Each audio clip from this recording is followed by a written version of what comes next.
ఎప్పుడైతే దేవుని యొక్క ఆశీర్వాదం ఎక్కువైపోయిందో, లగ్జరీ ఎక్కువైపోయింది, కంఫర్ట్ ఎక్కువైపోయింది, వెంటనే ఆయన జీవితంలోకి గర్వం అనేది ప్రవేశించినట్లుగా మనం చూస్తున్నాం. మన జీవితాల్లో కూడా కొన్నిసార్లు ఆ విధంగా ఉంటుండొచ్చు. మనం స్థిరపడ్డ తర్వాత, మనకు అన్ని కంఫర్ట్ జోన్లు ఉన్న తర్వాత కొన్నిసార్లు మనం దేవుని విడిచిపెట్టేస్తాం. ఒక భక్తుడు ఏమన్నాడంటే, దేవుడు మన చేయి పట్టుకోలేడంట, మనమే దేవుని చేయి పట్టుకున్నామంట. ఎందుకు? ఎప్పుడు కావాల్సినప్పుడు ఏం చేయొచ్చు, మనము విడిచిపెట్టేయచ్చు. అంటే ఈ ఈ యొక్క ఉజ్జియా పరిస్థితి కూడా ఆ విధంగానే ఉంది.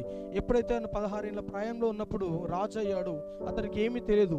సో దేవుని యందు భయం భక్తి నేర్చుకున్నాడు. అంతా ఆయన ఆయన రాజ్యం స్థిరపడేంత వరకు ఆయన దేవుని పట్టుకున్నాడు.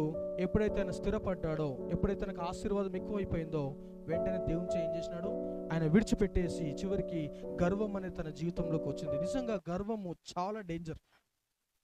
ఒక దైవజనుడు ఏమంటే, ఒక వ్యక్తి ఎప్పుడు క్రైస్తవుడు అవుతాడట అంటే, నేను, నా, నాది, ఈ 3 పదాలు చనిపోయినప్పుడే ఆయన ఏమవుతాడట, క్రైస్తవుడు అవుతాడంట. అంటే ఎప్పుడైతే నేనే, నాది, నా ద్వారానే, నేనే, ఈ పదాలు ఏవైతే అవి చాలా డేంజర్.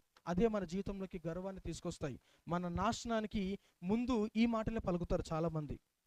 నేను లేకుంటే లేనే లేదు, నేను లేకుంటే జరగదు, నేను నేను ఈ నేను అన్న పదం చనిపోతేనే నిజంగా దేవునికి మనం ఇష్టమైనటువంటి వ్యక్తిలో మనం ఉండగలం. ఈ ఉజ్జియా అదే చేశాడు. తనకంత కంఫర్ట్ వచ్చేసింది, అన్నీ సౌకర్యం అయిపోయింది, ఇంకా దేవుడు తనకు అవసరం లేదనుకున్నాడు. ఏం చేసినాడు, తన మనసులో దేవుని కంటే ఎక్కువ గర్వించేసినాడు. దేవుడు పెట్టినటువంటి ఒక బౌండరీస్ని ఏం చేసినా అంటే ఆయన దాటినట్లుగా మనం చూస్తున్నాం.